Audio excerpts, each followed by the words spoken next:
on this episode of the Clip Service Podcast. Guys, we're rolling a little bit. Winning streak in the books, the last of which was a closer than it probably should have been, a win over the Toronto Raptors at Intuit Dome. Things are starting to get right at home. Didn't start off the season very well in terms of home games, but we're starting to right the ship.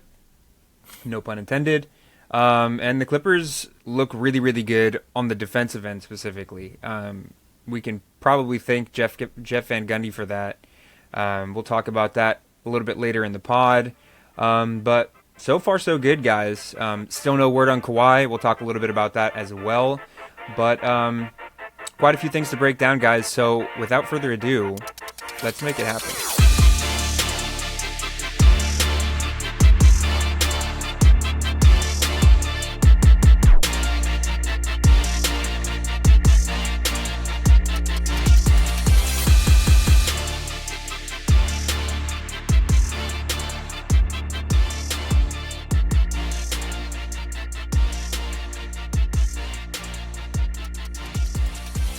What's up, Clipper Nation? And welcome to the Clip Service Podcast. Make sure to check us out on Spotify, Apple Podcasts, Deezer, Amazon Music, and YouTube. Don't forget to also find us on Twitter and Instagram at Clip Service Pod. Last week we mentioned a giveaway for $25 for a $25 Amazon gift card. And we will be announcing the winner at the end of this episode. So make sure you stay tuned and watch through the whole episode and find out if you won. So without further ado, I'm Rola, and this is my co-host, Nick. Let's get right into it. What's going on, guys? Hopefully everybody is doing well. It's been a crazy week just for the world, for the US of A. Not going to get too much into that, but it's been rough. But we have our Clippers, and they're playing well, so at least they're not letting me down. The first game that I want to talk about is probably the most exciting game of the four, and it happened about 30 or 20-ish minutes after we finished up last week's episode. We were kind of nervous going into it just because like I said up top, our at-home record hasn't been great. We've struggled a bit at home, but the Clippers somehow managed to find a way to completely erase a 26-point deficit in the first quarter to the San Antonio Spurs and win. What was your takeaway up top from this one, Rola? Because I have a lot to say, but I want to hear what you got to say first. Yeah, so let me pull up the stats real quick. But last week I kind of ended the episode saying either the Spurs were going to go off because of the whole Pop situation. Either they were going to go off and win the game for him, or they were going to pretty much collapse because they don't have like their leader or like their coach and Pop to kind of lead them through the game.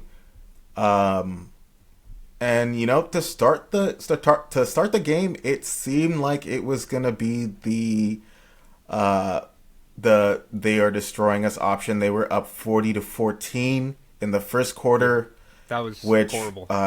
Was very embarrassing to only put up 14 points in a quarter. And I personally thought it was over after the first quarter. I mean, you know, the Spurs were going off. They were hitting every shot, and we weren't. But, you know, overall, second quarter, we went off a little bit. 34-16, we locked in on defense. And then kind of the rest of the game until the fourth quarter, we just locked in. And I got to say, I think from my point of view from watching the game, I think a lot of this, I don't want to say a lot of this loss, but I feel like a lot of the lead that was blown to the Spurs was due to bad defense, particularly from Terrence Mann. He was a minus 20 overall in the game, with 5 points, 1 assist, and 2 boards. He played 19 minutes, I think truly because he was just that bad. but with all problems, there comes a silver lining, and that silver lining was Amir Coffey, who went off with 21 points plus 34, so 6 good. boards, and we'll go on. We'll go on to this subject like further on in the episode, but Amir Coffey has really been balling his ass off recently, this entire week. But it started with this game, and he really showed. I mean, we've talked about it, last season. This dude is such a solid player. You don't really get a player. You don't really come by a player as solid as him. He is very even keeled. He rarely has bad performances, and if he does, it's not a performance that you'll remember like, holy shit, he lost us this game brutally, kind of like Russell Westbrook in the playoffs last year. But that's another subject. That's another subject for another day. But overall, I think our bench went off a little bit. Chris Dunn had 11 points, 3 boards, 1 assist. But I mean, I think obviously the loss at the beginning was mainly due to a poor defense from our starters, which I felt like they locked in as the game went on. That's pretty much all I have to say on that. Nick, do you have anything you want to say? Yeah, so I think it was poor defense and poor offense, just to start the game. I think that the Spurs' length, I mean, obviously Wemby has length for days. Right. And, Jeremy Sohan is a bigger dude that plays typically like the 3 or the 4. So, aside from Chris Paul, they have a pretty big group, and they're young and they're active and they have play with a lot of energy. But one thing I noticed early on, even when we were down 40-14, I think the Clippers did a pretty good job guarding Wemby.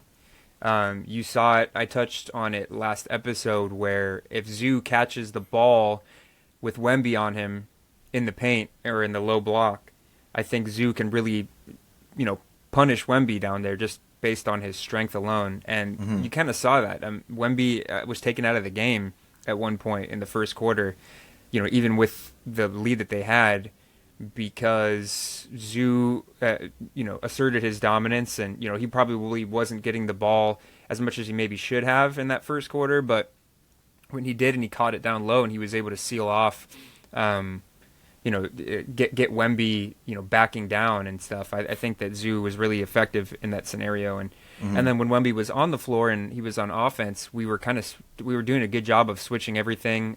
There were times when we would have a smaller guy on him in the post. And if Wemby gets into the post, there's not much you can do about it. But we had guys that were, doing their best to keep him out of the paint, and he was doing a good job. We were forcing him to take threes and middies and stuff like that, and he just wasn't hitting them. So I think we did a good job on Wemby, but it was the other guys that were getting involved. Chris Paul is still Chris Paul, and he was chopping up our defense in that first quarter, getting his teammates involved. And it was just kind of a lack of attention to detail in that first quarter.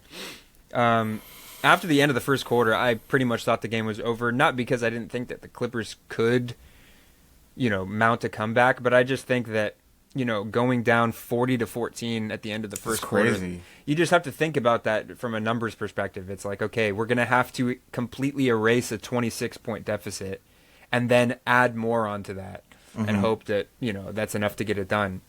But we did it, and a big part of that, as Rola said, was Amir Coffey. One thing I've also noticed when this team goes on, or they have these stretches of couple minutes, 5 minutes, 6 minutes, where they can't get a bucket. A lot of it is everybody's kind of second guessing, and Harden will bring the ball up the court, he'll pass to somebody to try and get something going, and the ball just ends up going right back to Harden, throwing him a grenade with 3 seconds left, and he has to put up a prayer. Like, when the ball comes to you, it's up to you to continue to be the trigger man or continue to keep the play going. And the ball was just kind of sticking. Nobody really wanted to take shots. But when things started opening up was when Amir was not thinking about it. He was just letting it fly, because Amir can hit his open shots. And same thing with Norm. Norm had a great game. I think he led the team in scoring with 23.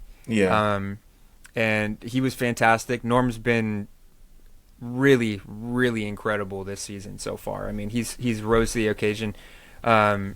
He's really taken his job as a starter very seriously, and it seems like it's been a long time coming. And he didn't disappoint in this one. But guys like him, Amir, Chris Dunn, who hit some open shots and was playing really, really good defense. All of these guys really chipped in and finally started to just not think, just take the shots, and they were going in. And as they started going in, the Spurs defense they weren't able to get away with just standing around and going single coverage. They had to think about doubling and stuff like that. And when you take the shots, even if they don't go in, it makes a defense second guess. And that's what opened up everything for us. That and our defense. Our defense really, really ratcheted, it really bolstered down on the Spurs offense, as the run continued. There was one play where James Harden, I think, got 5 deflections in one play. Wemby takes the ball up the court. Harden breaks up the pass. They were trying to do a dribble handoff, breaks up the pass. Wemby has to go chase it in the backcourt. Wemby tries to pass it again. Harden, he deflected it 4 or 5 times. Ball gets swung out to Harrison Barnes or something like that, and Norm comes in for the block. Shot clock violation. It was stuff like that where the defense was giving us a chance to get into our get back on the other end and score, and it ended up working out for us. We're going to talk about the defense a lot this episode because it's been that good. The Clippers are currently, as it stands, second in the league in defense behind the Oklahoma City Thunder. And it's been a huge reason why the Clippers have been able to survive 5 or 6 minutes of pretty much non-existent offense. So that was on full display in this Spurs game. I watched the entire game from tip-off to the final buzzer, and I still don't really understand how the Clippers were able to come back the way that they did. And they ended up winning, damn near double digits, 113 to 104. It was my favorite game of the young season so far. Wow. I know it's early, but it just shows that if we stay disciplined on defense and we take the shots that we're getting, this team can kind of hang with anybody. And everybody started getting involved. Zoo, like I said, had a great game. 13 and 17, really punished Wemby multiple times. Had a couple dunks on him. Derek Jones chipped in with 10. 17 from James. James had an off night for the most part, but he helped weather the storm as well. 21 from Amir, 11 from Chris Dunn. Kevin Porter was okay. He is going to give you a couple turnovers a game, but there were a couple plays where he really helped lead that comeback. I don't know. This was awesome. This was an awesome game, especially because it was at home. It was something that the Clippers should probably go back to before any game and just, say we can do this if we just stay disciplined. But yeah, that's my takeaway from it. Rola, did you have anything else? No, I fully agree with what you said. I mean, it was a good win. Totally. The next game that we had was one that had a little bit more of a narrative to it. Not Chris Paul, excuse me. Paul George makes his return to LA. First game at Intuit Dome for Paul George of the season. So the 76ers play the Clippers on Wednesday, and the Clippers ended up taking a 12-point win, 110 to 98. Obviously, the 76ers were without Joel Embiid, without Tyrese Maxey for the fourth or third quarter. He ended up leaving the game with some, I think it was a hip injury or something like that, maybe, or hamstring. And he's out for a minute. Yeah, so they didn't have the firepower that they normally would. But with that being said, I think the Clippers did just about everything they needed to do in this one. I think that one of the more interesting things in this game was the reception that Paul George got on his return. Clippers did a tribute video for him, and just from what I saw on the broadcast and on Twitter and stuff like that, it was pretty quiet. And PG was getting booed every single time that he touched the ball. My opinion with that, I think it was a little bit much. I think that, I don't. booing him every single time he touches the ball. I don't know. I kind of felt bad. But then again, things like what he said after the game, he ended up saying that he didn't understand the boos, and I'm a free agent. I left. Like they offered me a team friendly deal, and again, it's just Paul George speaking out in a way that just seems disingenuous, and he obviously, as a lot of us know, he has a tendency to just talk and shoot himself in the foot, and again, it just seemed like a lack of understanding and a lack of accountability on Paul George's end. But the Clippers ended up taking the win, hand Paul George his first L in a matchup against the Clippers since he's left. Rola, what stood out for you particularly in this one? I just want to comment on the Paul George thing real quick. Sure. Paul George is, to me, is a villain of the Clippers franchise, because when he joined, and I will group Kawhi into this. Kawhi's a villain? I think they're both villains of the Clipper franchise. That's insane. No, it's maybe I should have said this as a hot take, but I truly don't think that they benefited or they did anything good for this Clippers franchise. They both came into LA. Kawhi's still with the team. I mean, it's not over I know. yet. I think Kawhi should be booed also when he gets back. That's Playing for the ridiculous. Clippers. We should boo him every single time he gets the ball. That's ridiculous. Maybe that'll get him to retire. But My God. no, it's a fact, bro. Paul George came to the Clippers. Year one, he blew a 3-1 lead to the Nuggets, embarrassed the Clippers, hit the side of the backboard, played like shit, then wanted to talk about mental health as an excuse. I mean, bro, it's not an excuse when every player does the same thing. Every player goes through shit. Every player gets bullshit. Paul George is lucky he's not a Laker. If he did that on the Lakers, bruh, I don't even know if he'd be on this earth anymore. But that's another conversation for another day. But year one blew a 3-1 lead in an embarrassing fashion and watched the Lakers in that same year win a championship. Year two, I believe, went to the Western Conference Finals and then bricked 2 free throws against the Suns to basically end up sending the Suns to the finals. Year 3, injured. Year 4, injured. Year 5, this past year, played like dog shit. Averaged like 20 points in the playoffs. This is supposed to be a superstar. This guy didn't do anything for the Clippers. I don't know why he expects us to be happy and grateful for him like he did anything, because he truly didn't. I would boo him walking down the street, bro. Like I thought we did honestly too little. I think we should have thrown tomatoes onto the freaking court, bro. Not on that new Intuit Dome court, man. Nah, they can clean it up, dude. That's true. But I think Paul George is talking shit because he knows that he didn't do anything for us, and he doesn't want to feel guilty about it. And he wants to play it off like, oh, they should be grateful for me. I don't know why they're booing me. I was a free agent, this, that, and the third. And you know why we're booing you. We're booing you because you came, you took all that money, and you didn't do shit. And that's it at the end of the day. Yeah. So kind of going through like next to the game. I mean, I'm glad we won. I think that this is a game we definitely should be winning. I mean, Tyrese Maxey left for most of the game. Paul George played like shit. Surprise, surprise. And I think that our team was the better team at the end of the day, overall in the game, and it was a good win. I believe Norman Powell had the team high in points, or I think he had game high actually. 26. 26 points, and we talked about it last week. But Norman Powell has been really balling his ass off. This was his eighth. I think that was his 8th game straight with 20 points. Yeah, I mean he's really picked it up, and he's really stepped up to be our like main source of points with Kawhi out. But I don't know. I didn't mention it when we were reviewing last game, but James Harden has not been playing well recently, and this is going back to game one.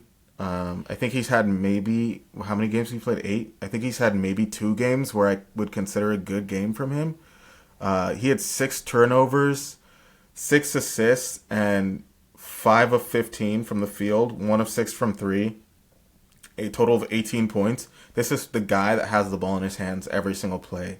So I'm kind of confused on why he's having such a low output of points, considering he's second up when it comes. I mean, Norman Powell forced his way into that number 1 scorer role, and Harden is number 2, and it's surprising to me that he is number 2 considering his past and considering his level of talent. But I mean, we've chalked it down to his age last week, but I mean, at what point do we just flat out say that he's not playing well? I think because I would agree. I don't think he's playing well, like overall. I think that I can give him a little bit of a break when comparing him to Norman Powell because their roles are completely different, right? Like Norman Powell, as long as he's been with the Clippers, has had one objective and one thing that he had to do, and that's score the ball, right? Mm-hmm. And he's really upped his defense this season, upped his assists. Like that's like gravy at this point. But for the most part, Norman Powell, in his time with the Clippers, has really been just go out and score, don't worry about anything else, right? Like with James Harden, he's being tasked to be a guy that, I mean, James Harden has been a key factor in Zoo's growth. And, obviously you got to give Zoo credit, but I don't think we see this growth from Zoo if we have John Wall, if we have Russell Westbrook, if we have Rajon Rondo, like all the point guards that we've tried in the past.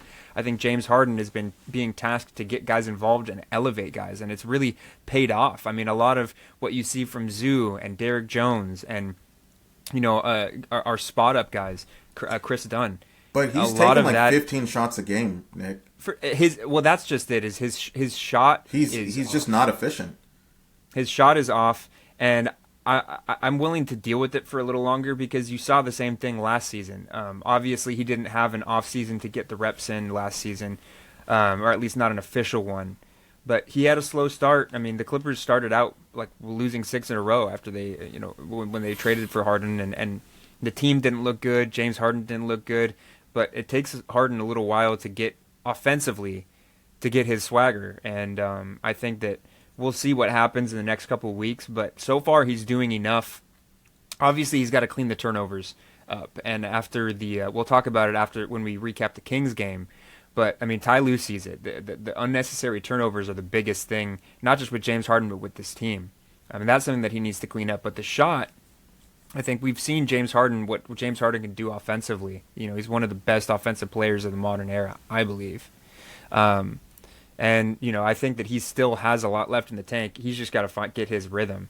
And I think that once he starts to get used to playing with the guys, figure out, okay, this is Norm's time to shine. Oh, okay, let me get Zoo involved. And then now it's my time to shine. Once that all gets hashed out, I think that we'll see his efficiency go up a little bit. But there's no doubt that James Harden is struggling offensively, but he's doing enough. I think with he's had damn near a triple double almost every game that he's played, and he's doing enough to keep us above water. Whether or not his shot will come, it obviously remains to be seen, but I believe it will. And Rola, did you have anything to play off? I mean, I'll just continue. I'll just continue talking. I don't have anything to say, man. Like I said, I just don't think he's playing well. I think that's it. I mean, all he has, I don't want to say like all he has to do, but I think he just has to be more efficient with his shots, and I think he needs to take care of the ball more. And I don't think that's too much to ask of our starting point guard. For sure, and that's the biggest thing for me is taking care of the ball. Because obviously, when you have this much usage as a playmaker, you're going to turn over the ball. But the ones that we can't excuse are the ones where he'll throw behind the back pass when it's not necessary, or a no look pass, and it'll get stripped off, or he'll throw a lazy inbounds pass. Those are the things that we can't excuse. Yeah. I would like him to keep his turnovers below like 3. Obviously, that's a lot to ask when you're averaging double-digit assists most of the time, but I think it's something that he can do. I think when that gets cleaned up, I think we'll probably have a lot less to say in terms of what he needs to improve on, because that's a big thing. That's a huge part of what the critique is up to this point. But so far, everybody's been able to step up as well in this game. Derek Jones, 14 again. Double-digit scoring. Was only 1 for 2 from 3, but he managed to remain pretty efficient from the field, 5 for 6. It was just that one missed 3 that he missed. Nico Batum, who's been quietly very good to start this season. He's been playing lower minutes as he should. He's an older guy, but 3 steals from Nico with 7 points with a plus of 11. Coming off the bench, that's pretty good. Mm-hmm. Amir Coffey chipped in with 11 points, plus 10 in the plus minus. 7 from Terrence Mann is still a little concerning. Obviously, we don't need him to go out and score double digits every day or every game. But, it's only 6 shots. He was relatively efficient, 3 for 6, but 1 for 3 from 3. I'm ready to see Terrence, a good Terrence game, not just, as a Clipper fan, but just for him. I think Terrence Mann does, is at his best when he's confident and when he knows what he's capable of. So I think I speak for a lot of Clipper Nation when I say that we're all pretty hungry for a good Terrence game, just to get the wheels back on the car or on the go-kart or whatever we want to call it. Just to get him back into his mojo. I think that's important for Terrence. So there's really not much else to take away from this game other than the fact that we were able to get the win against Paul George, kind of like a fuck you, for lack of a better term. And I think the person that really enjoyed this win the most was Norman Powell. Norman Powell commented in the offseason that it was an addition by subtraction move to have Paul George leave. And you can tell. I mean, there was a couple plays down the stretch where Norman Powell was sizing up PG, hits a big 3 in his face. And Norman Powell he's playing with a chip on his shoulder, probably more so than anybody on this team right now, because he's given the opportunity to start for the first time in several seasons. I think for the first time regularly with the Clippers, and he's out for blood, and he's looking really, really good. He's a huge reason, if not the biggest reason, for the Clippers' wins thus far. So this was a great game to see Norm just kind of flourish and kind of stick it to PG. But the next game, which was the third win that we had in a row, was against the Sacramento Kings, which was one that I think Rola and I said last week that we would probably lose. Yeah. We would go 3-1. Mm-hmm. This game was in Sacramento. Tough building to play in. Against a good team. They're just outside the top 10 in defense, and they're within the top 10 in offense. They're always a very good offensive team year after year. And I was a little worried about this one.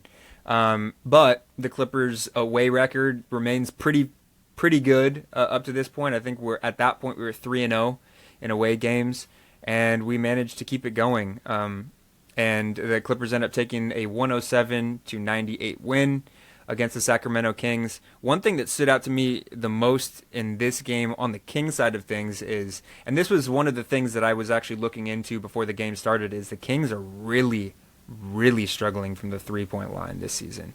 Mm-hmm. They've had trouble hitting the 3 with consistency. They don't take a ton of them, and their efficiency is pretty poor. And it was on full display in this game. There were probably 7 or 8 stretches where both sides couldn't buy a bucket, and the thing that gave the Clippers the edge was their defense. The Clippers' defense was fantastic in this game. And again, I know we keep harping on it, but when the Clippers are struggling to score, this defense is going to bail them out time and time again, as long as we remain disciplined. And we did. Total turnovers. Actually, the Clippers had more turnovers than the Kings, but I think that it was the timeliness of the turnovers that we were creating, and the stops. I mean, all of the stops that we got weren't all turnovers. It was good, quality defense for 24 seconds, and it managed to keep us afloat during the times that we couldn't buy a bucket. Rola, what was your takeaway from this one? I would have to say my number one takeaway was and you were talking about it in like the review of the last game. But Terrence Mann, he does lock in on defense, but I mean, I really would like to see more from him offensively. He was 0 of 4 from the field, and he ended the game with 2 points. He hit 2 free throws. But overall, I mean, I've said it multiple times. I'm a Terrence Mann apologist. I would take a bullet for him. But at this point in the season, I mean, it's still early, obviously, but the players should be warmed up at least a little bit. You shouldn't be a starter ending the game with 2 points. At this point, he kind of looks. I don't know if you remember a particular NBA player who played for the Oklahoma City Thunder along with Russell Westbrook, I believe. His name was Andre Roberson. Mm-hmm. And he basically airballed threes and played defense. That was his entire job. And he was kind of known for being trash. And I don't want that of Terrence Mann. I was going to say, where are you going with this? Because he does bring a lot to the table. But, I mean, if he's just going to be missing shots all day, I feel like all the other stuff he does is going to be overshadowed by the fact that he can't score. And that's something that kind of scares me a little bit. But like I said, it's the beginning of the season. But, he should be warmed up a little bit by now. And we should be seeing some more of Terrence Mann. But I don't think we've been getting that. And then, kind of going back to the Harden thing again. 5 of 16 from the field, 7 turnovers. Kind of want to see a better performance from a veteran like James Harden, who has seen everything there is to see from the NBA courts. But, overall, great game. Norman Powell went off 31 points. I mean, he's really been balling his ass off. I mean, there's nothing more to say about him. It was his first double-double of his career, too. 12 rebounds, yeah, that's crazy. Points. 12 boards. Yeah. And something that sorry, I'm going to interject real quick. Something that he said at the end of the game was he said Jeff Van Gundy brought up to him, I think at the during halftime or something, that there were a lot of boards that he could have got in that game against Philly. And he said, I want you to go out. And he basically encouraged Norm to go out and get more rebounds. And that's going to tie into something that I'm going to talk about towards the end of the episode, where Jeff Van Gundy has seemingly, I mean, as far as we know, been a huge part of this defensive success from the Clippers. And it's not only allowing us to get stops and get, really hang our hat on defense, but it allows us to grab rebounds. We're in good position on defense, and when they miss the shot, we're in good position to get a rebound. And it's been awesome. And to have that influence on Norm, to encourage him to go out and get a double-double and stuff like that, you can't say enough about that. He's been incredible. Facts. I was just going to harp on your point where we just made timely stops and played really good defense at timely moments. I mean, De'Aaron Fox had 7 turnovers also. And I think that's ultimately how we won the game.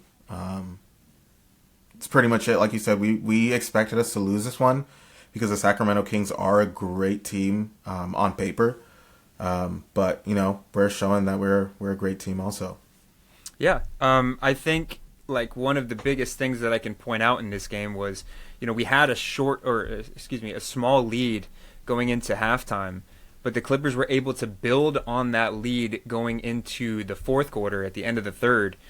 We ended up building a 10-point lead while going 5 for 17 from the field.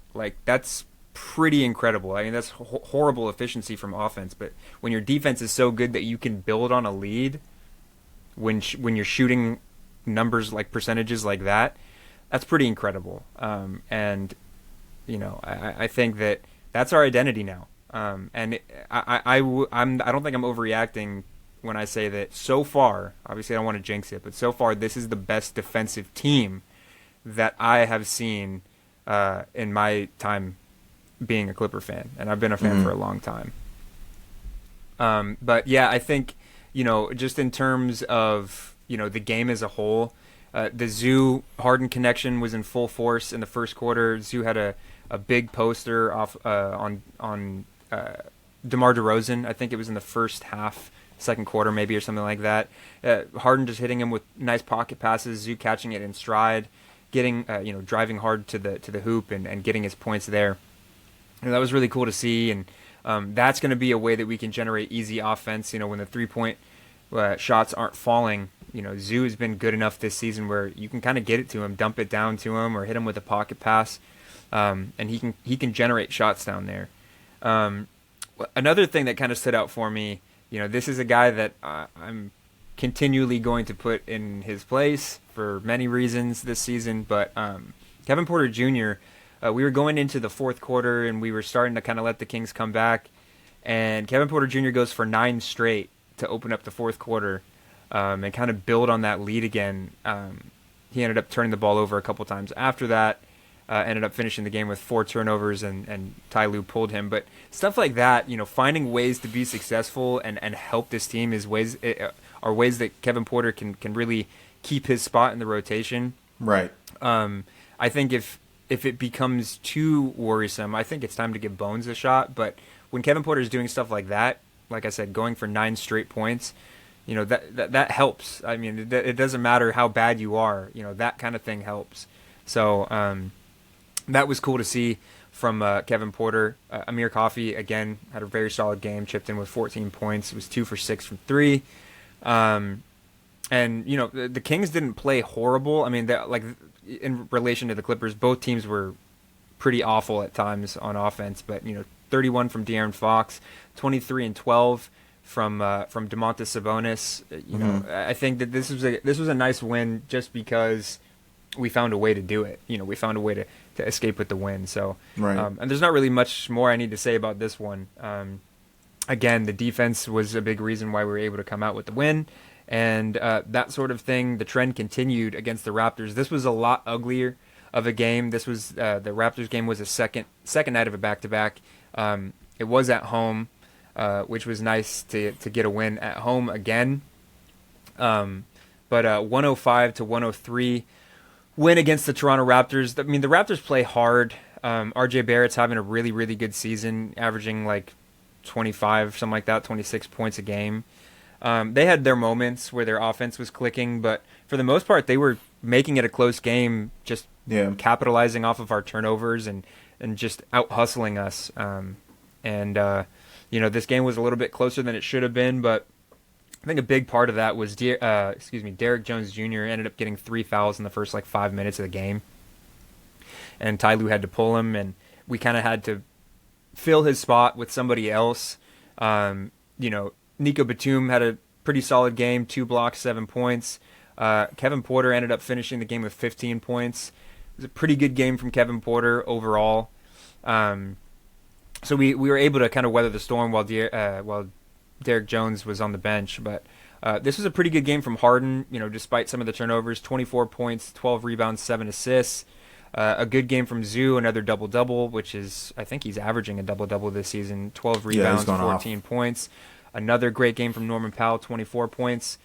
A mediocre game from Terrence, except for the last 2 plays of the game where he made the 2 biggest stops of the game. The first one on Emmanuel Quickley, and the second one, I think he ended up getting a stop on Pirtle or something like that, one of their bigs. Terrence came up clutch there in the end, but again, 4 points, 2 for 5 from the field. I'll live with, that the percentages on offense, but only taking 5 shots is kind of a problem. I keep saying Derek Jones sat, most of the first half. Yeah, and he still tied Terrence in shot attempts. Right. So I think that's something that we need to see from Terrence. There were a couple plays where he'd catch it open for 3, and he would put the ball on the deck and try and take it into the paint for a harder shot. I feel like that's a trend. I feel like every year we have a comment of him almost being afraid to take open shots. Yeah. And it's kind of frustrating to see because we know how good Terrence Mann can be when he's confident, and so it kind of, I feel like almost every offseason he resets back in his confidence, and he's just afraid to take shots. And it's like, bro, even if you miss, I mean, James Harden is taking 17 shots and literally missing most of them. So, like, I don't really understand why he's so afraid to take, the shots. It's kind of frustrating to see. It is, and I think it's a confidence thing, and that's why, going back to what I said, I think that everybody is kind of holding their breath, waiting for, a vintage Terrence Mann game. He doesn't have to go and score 20, 25, but, 11 points and 7 rebounds and 3 assists, something like that. That's what we're kind of expected to see from Terrence, especially now that he got his extension and that he's a starter. Because it's going to come a time where, with the way Amir's playing, or, with the way that a lot of guys on the bench are stepping up in certain games, the question, there's a question that needs to be asked, and that's, should Terrence Mann be put on the bench, and Amir start or something like that? I'm not ready to go there yet, but I think that there is validity in something like a question like that, and so we'll see. I hopefully hope it happens sooner rather than later, because time, I think, is running out for Terrence to have a vintage Terrence game, but we will see. Just glad that we were able to get this win. Like I said, the Raptors were able to keep it close kind of all the way through.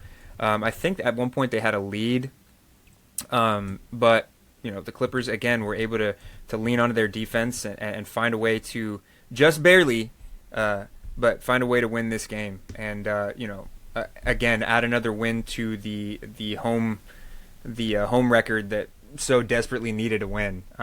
So the Clippers end up going 4 wins in a row in that stretch of 4 games, which I wasn't really predicting, and that's the reason why I wasn't predicting it, because I didn't want to jinx it. But right, yeah, this was a great win, a way to handle business. And the Raptors have been playing teams hard.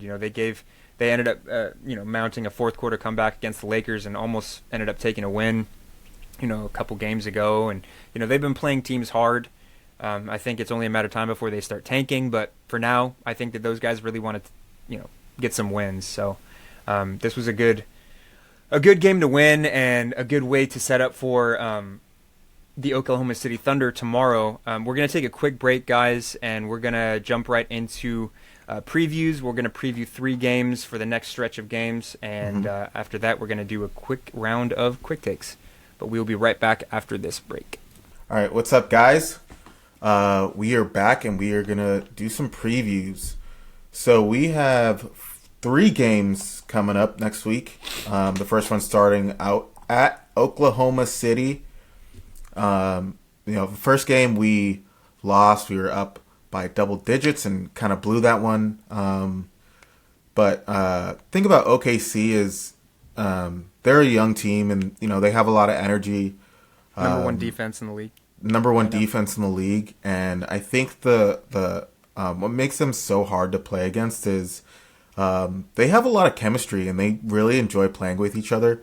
And I think that adds a boost to their energy level, and I think that's why they're so good on defense. They just enjoy being on the court with each other, and they lock in together. And I think that's something that is difficult for teams to overcome. I don't know what their record is right now, but I'm assuming they're top half of the Western Conference right now. But in terms of standing, yeah. Do you know? They're first, I believe. Actually, no. I think Golden State might be number 1. Golden State they have 1 loss, I think. Anyways, I think this is going to be a challenging game for us. I mean, I think every game against OKC is going to be challenging, not only because they lock in on defense and they're a young team, but also because they have Shea, and I think that Shea is always going to have that chip on his shoulder when he plays the Clippers, and I think that kind of going back to that chemistry thing, I think that his teammates are going to have his back, and they're going to play their hardest against the Clippers, and I think that's always going to be how it is. So I think we need to come out the same way we came out against the Kings. Lock in on defense and, play hard and try to fight fire with fire. I don't really have much else to say, considering we just played them, what was it, last week, 2 weeks ago? Yeah. So it's kind of hard to kind of go off of an early season kind of game, but like I said, I think we just need to follow what we've been doing. Yeah, it would be battle of the defensive team. I mean, as it stands, the Clippers are second Oklahoma City's first. Mm-hmm. Both are, near top 10 or just outside of the top 10, I think, in terms of, let's see, in terms of the OKC, I think OKC's 11th in points per game. The Clippers sit at, the Clippers are 23rd, so well outside of the top 10. But really, at the end of the day, it's going to be a defensive matchup, so I think that's what I'm looking for. Cool. And then we're going to move on to the second game of next week. We actually have two games in Houston. I'll just say this right now. I'm expecting 2 wins out of this trip to Houston. I think Houston has been playing well recently. They have. I think we're tied for sixth. Yeah, they're 6-4. But I just don't think that Houston, especially now that we're on a kind of a run, I just don't think Houston can. I don't want to say keep up with us, but I just don't think that they have the pedigree to kind of play on our level, especially with James Harden kind of running the show. I feel like they're a very fast-paced team, and I feel like we're not a very fast-paced team. And so if we can kind of control the speed of the game, I think that this is something where James Harden should be able to basically pick apart that Houston team. And I think that even if we do win or do lose the first game, I think that it'll be a situation where we understand our mistakes and immediately are able to adjust, almost like a playoff game, immediately able to adjust and kind of come out the second game and do the right things to get a dub. So I think that at worst case that it'll be a 1-loss, 1-win type of game. How about you? Yeah, I like that. I think one thing that I'm looking forward to is because Zoo tends to do really well against more traditional centers, and I'm not saying that Alperen Şengün is traditional by any sense of the word, but he likes to score a lot of his buckets, in the low post, and he's not going to stretch the floor too much. I mean, he can hit the three, but I think that he flourishes either as a facilitator or as a low post scorer. His footwork is really, really good, and so I think that with how well Zoo's been playing and how well Zoo plays against guys like Jokic or something like that really tend to. Right. To score their buckets in the paint and use their footwork. I think that'll be a fun battle to watch. Aside from that, I think containing Jalen Green is going to be really important. He's having a pretty good season so far. Obviously, Fred VanVleet is no joke too, and he can get going. But I think that Jalen Green is going to be probably a guy that we need to contain point of attack because he can get buckets, in a hurry. And so I think those two guys are the ones that I'm looking for. In terms of the matchup. Another guy, obviously not a guy that I'm worried necessarily about scoring a bunch of points, but Dillon Brooks is a guy that likes to get under the skin of the opposing team, and he talks a lot of smack. And so I think making sure that you stay composed when Dillon Brooks starts chirping, I think that's going to be really important because, the Clippers, when they turn the ball over and stuff like that, they have a tendency to get frustrated. And Dillon Brooks is a type of guy that likes to play upon that sort of thing. If he notices a team's getting frustrated, he likes to kind of poke and prod and maybe get a technical out of somebody. So stay composed. Don't mess with the extracurriculars and know that the Clippers are probably a better team overall on paper than the Houston Rockets. The Houston Rockets are good, but I think the Clippers could at least go 1-1 on this one. Yeah, I feel that. Cool. We do play the Utah Jazz on Sunday, but we will probably just preview that on next episode. It'll probably be before we'll do next episode before the start of that game. So I think that pretty much does it. We just kind of wanted to breeze through the previews. So next we're gonna get into quick takes, and we're going to switch it up. I'm going to be asking Rola a couple things. I don't have a ton, but I do have a couple questions that I think Rola will enjoy. Cool. 2 minutes? Let's call it 2 minutes. We'll keep the shot clock at 24, roughly. Okay. So give your quick and honest take as abbreviated as you can. So the first one is going to be about Russell Westbrook. Russell Westbrook on Wednesday was able to help the Nuggets give the Oklahoma City Thunder their first loss and only loss of the season thus far. Russell Westbrook ended up scoring 29 points was a huge part of that win.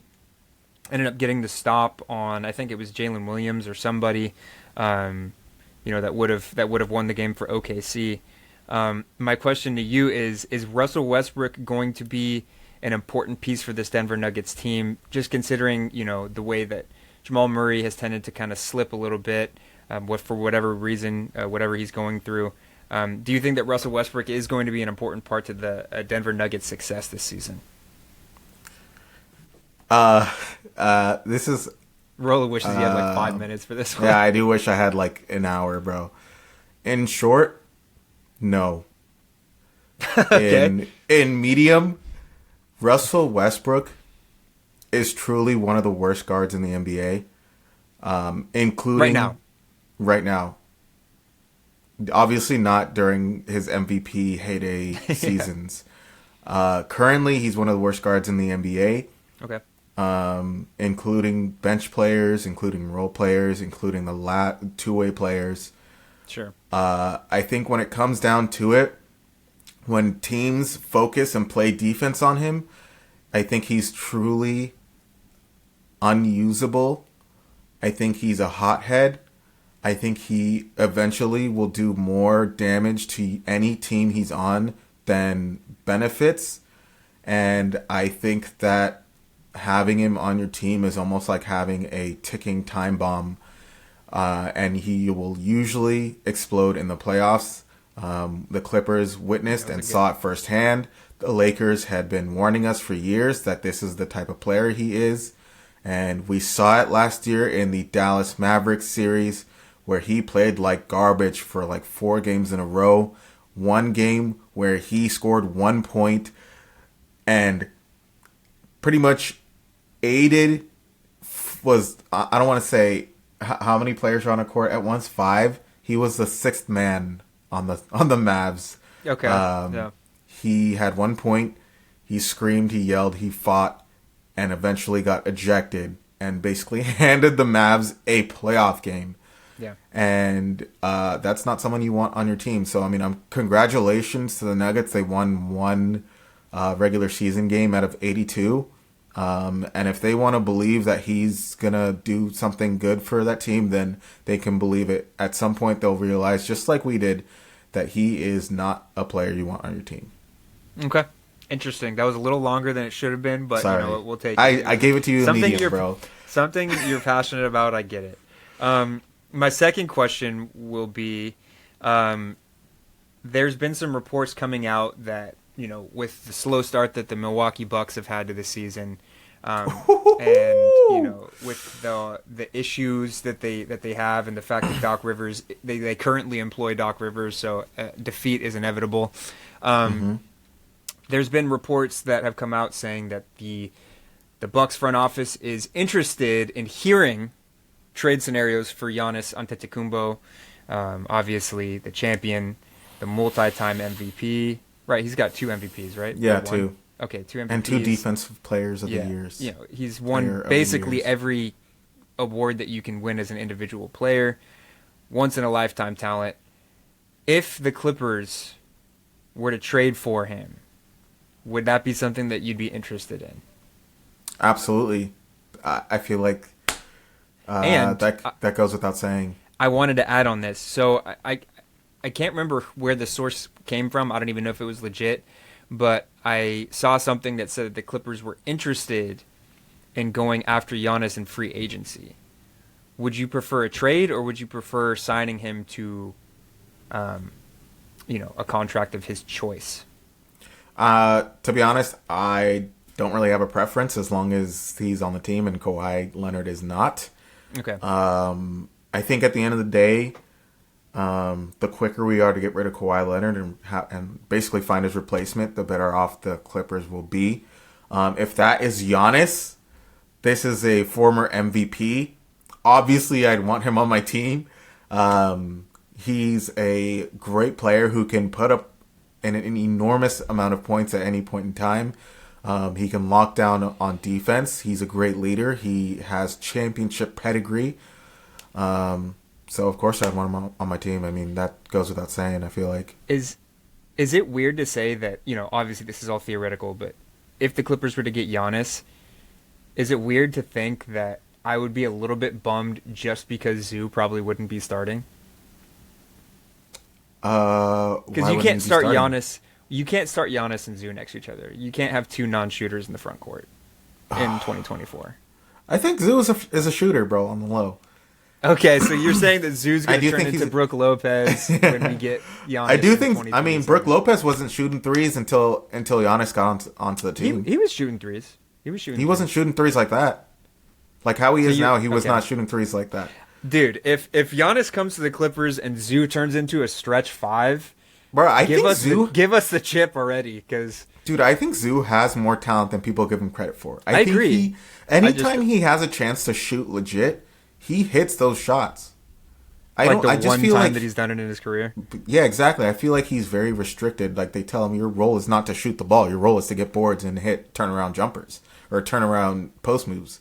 So you're saying that he's a sleeping giant, Exactly. from behind the arc. Okay. Facts. I mean, look at his free throw percentage. I mean, when you look at bigs that are good at free throws, they're usually pretty good at shooting. And you look at bigs who are bad at free throws, they're usually pretty bad at shooting. All right, guys. Zoo is a good shooter, bro. At the end of the Clipper day, Nation, you heard it here first. Zoo's going to turn into a stretch five, and we're going to get Giannis Antetokounmpo. That's think if. my thing is, if we did acquire Giannis in some way, I think that because I'm of the belief, and I've said it before, that I think the Clippers should wait to do anything significant until the free agency period after either Kawhi Leonard or James Harden are both off the books, because we'll have a ton of cap space around that time. I think that'll be in 2 years, 2 summers from now. I wouldn't mind making a play for Giannis. I mean, he'll be like 31 at that time, which, he'll still be in his prime. The injury history does concern me a little bit, because my only worry would be getting rid of an injured player and bringing another one in. Yeah. But, he does play a position and play a style of basketball that we haven't had in the 2-1-3 era. We haven't had a dominant, Zoo, as good as Zoo has been this season, we haven't really had a dominant big, a star level, Hall of Fame level big. Really? I mean, ever. The last time was probably like Elton Brand, and the Clippers sucked. Yeah. He was probably our best center type player, and the Clippers sucked at that time. So, I think that I'm interested. That's obviously in the future. I kind of hope that we don't make any trade for a player like that this season. I think we need to focus on what we're doing this season. Let it ride out. I don't think we need to bring any big contracts in and kind of mess up our future plans. But obviously, Giannis is one of my favorite players in the league. I think a lot of teams would be crazy to decline something like that. So Right. We'll see, guys. I think it's a very interesting kind of side story to watch in terms of the Milwaukee Bucks, and kind of see where they're at in the next month or so in terms of record and stuff. But Rola, that's pretty much all I have for you. It was a short one. Sweet. I think Sweet. the last thing that we have to do is announce a winner for the sweepstakes that Rola put out a couple weeks ago. As he said, you had to follow us, or I think you had to be following us. Follow. Had to comment on and our, our Instagram post. Yep. So take it away, Rola. So This is your I'll take time it to away. shine, buddy. So I created a couple tearaways, a couple notes, which with each person who commented and liked our Instagram post. So I'll start off and I'll read a couple names. I'll be drawing a name out of this here Los Angeles Clippers hat. Shout out to my homie Mike for this one. Shout out, Mike. And we'll see what we got. So first we got Aaron McCormick 7. I'll fold this bad boy up. Oh, you're gonna say everybody. I'm gonna that's say every involved. single person so they know. Okay. Riley_Doudna. Fold that bad boy up. We got. Damn. Okay, this is not a time efficient process. Let's go. I'll do it real quick. We got 125 Mojo Wobbly. Wait, you're gonna have to say that again. 125 Mojo Wobbly. The GOAT. Okay. We Yeah. got Rai Cass. We got coffee__breath. We got the 8th day __. We got Sabrina Rose _. We got Katie _ Preston. We got Grant Murphy. And we got Samia Leonard. Let me mix this bad boy up.